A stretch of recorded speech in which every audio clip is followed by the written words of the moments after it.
Okay, we're gonna get started. Good morning, buen dia. We want you to meet some of the Peace Engineering members. So there's Pablo Garcia in the back. He was the former. Me levanto para que lo vean. You wanna introduce yourself? Soy yo en español. A ver. Yo soy Pablo García, originalmente del norte de México, pero tengo 30 y casi 40 años aquí en cerca. Yo soy ingeniero de profesión y ahora les digo fotógrafo de afición, que ya me jubilé y ahora hago fotografías.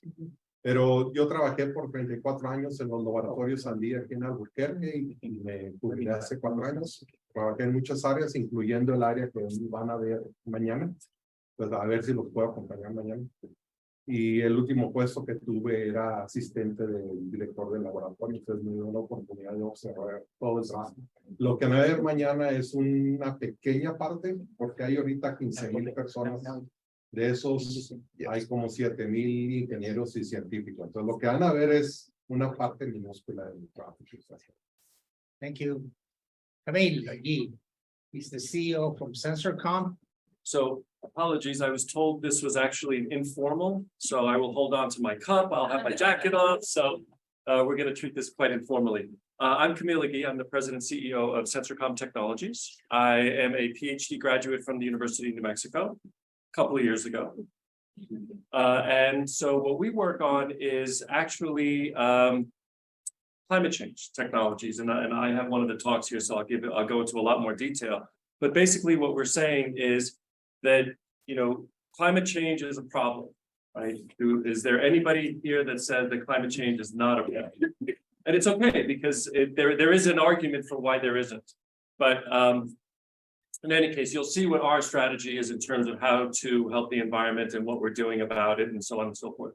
But I've been an entrepreneur since I graduated. I went from a poor graduate student to a poor entrepreneur. It was a very easy transition.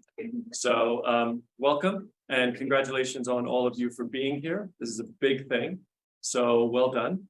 And look forward to your questions after our talk. Thank you. Thank you. Bruce. Hi. Hi. I'm not at Stanford, but I am dressed and ready to go as if I were. Thank you for coming all this way. I'm Bruce Cahan. I normally introduce myself as I'm a recovering Wall Street lawyer, Hong Kong merchant banker, geospatial technology, finance pioneer for the federal government, 9/11 responder, Ashoka fellow, and I teach finance and ethics to engineers at Stanford. We'll talk a little about finance. We'll talk about a periodic table to navigate it. And you're one of the probably second groups that I've told this to in detail. So I hope you get it. And I'm just looking forward to spending time interacting with you all. So thanks again for coming. And thanks to Ramiro for having us. Thank you. Good morning. I'm Joe Hughes. I'm from Drexel University, where I'm a member of the faculty. I'm a professor there. And I will be speaking in about 15 minutes or so. So I'll say for that, but I'm pleased to be here today. It's great to see so many people. Thank you. So now we're gonna have Sue and Agostina from La Plata. Good morning, everyone. I would like to welcome all of our participants virtually and all of our participants live and explain how this hybrid event even came into play. So we are very honored to host the first ever virtual Peace Engineering Symposium as a result of our work with our partner university in La Plata, Argentina, who has worked with us over several years on the 100,000 Strong in the Americas grant, doing peace engineering type of program and initiatives. So this is actually our last program we are launching under that grant. But we decided to embed it within an in-person program we're also hosting here for some Argentinian participants in collaboration with the Argentine Fulbright Commission. So this is a Friends of Fulbright Argentina program called Institute for Young Leaders. And we were very happy to welcome 20 outstanding young leaders from Argentina, from all over Argentina, who came here about 2 weeks ago. This is actually their last week here at UNM where they're studying policymaking and leadership and diplomacy and experience a lot of what Albuquerque, New Mexico has to offer as well. Next week, they will finish out their program in Washington, D.C., taking what they learned here and from their own vast experience in Argentina to see how that plays out at the federal level in Washington, D.C. So we're very happy to have them here. And for the most part, they are our live participants. But as you just saw, we also have some guest speakers who are here live. And we have, of course, Ramiro Jordan, who has been instrumental in working with our La Plata partner for the 100,000 Strong in Americas grant and running the symposium. We also have Dr. Veronica Plaza, who's a UNM faculty, but she also is from Argentina, and she has been instrumental in helping us with our in-person program. So we have lots of folks here, and we're very grateful for all of you.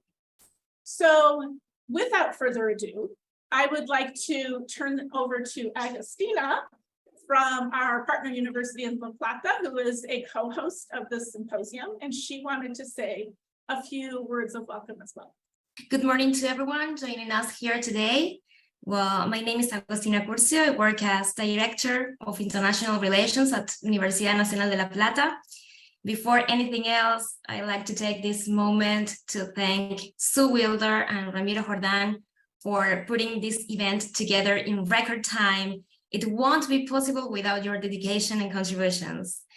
And well, I will also want to thank all the experts who are taking part in this symposium, and especially the researchers from UNLP who will share their presentations in the next 3 days. As you may know, UNLP is one of the largest comprehensive universities in Argentina. It has 17 schools, which covers basic and applied sciences. And I must say that with more than 100,000 students, and 20,000 researchers, this is a public institution focused on research and innovation. And we highly promote the international relationships of our professors through their participation in high-impact projects. So it has been such an honor for me to be part of the 100,000 Strong in Americas project called Peace Engineering that UNLP and UNM launched jointly in 2018.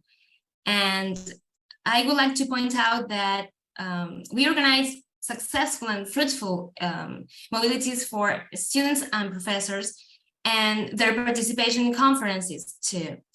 Without any doubt, this project was part of the internationalization strategy of both institutions.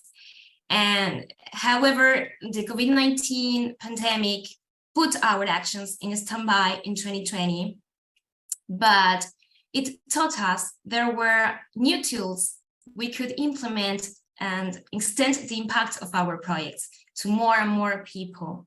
So finally, we decided to set up this event for the whole university community. Well, the next 2 days, we will attend more than 20 valuable presentations of experts from all around the world about this innovative topic called peace engineering. And we will learn about health and wellness policies and climate change, human rights, equity, decision-making processes, sustainability, among other topics. So I believe this symposium will make us rethink about what we are doing in our universities and how we contribute to global peace. I won't keep you long. Let's begin the day. I wish all of you a wonderful time and thank you very much. Thank you. So we're going to start the first session. And I just want to say one thing.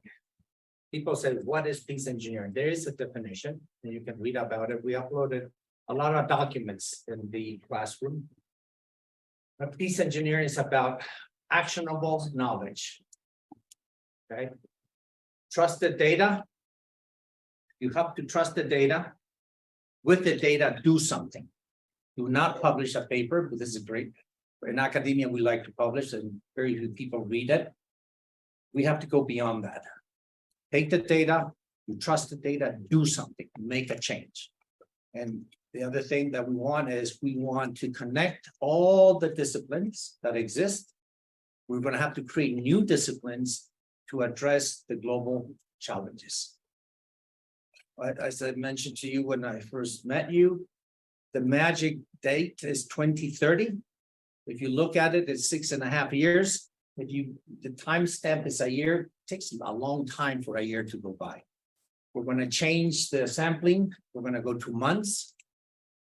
In July, we will have 77 months to do something before we hit that date. So I want to thank all the hosts, all of you for being here. Bruce, Joe, Pablo, Camille, Richard, Javier, all of you for being here and joining this group. So we have to do something. So now I'm going to invite Joe. He's going to set the stage and tell us what we're trying to do globally. Thank you. Thank you, Ramiro.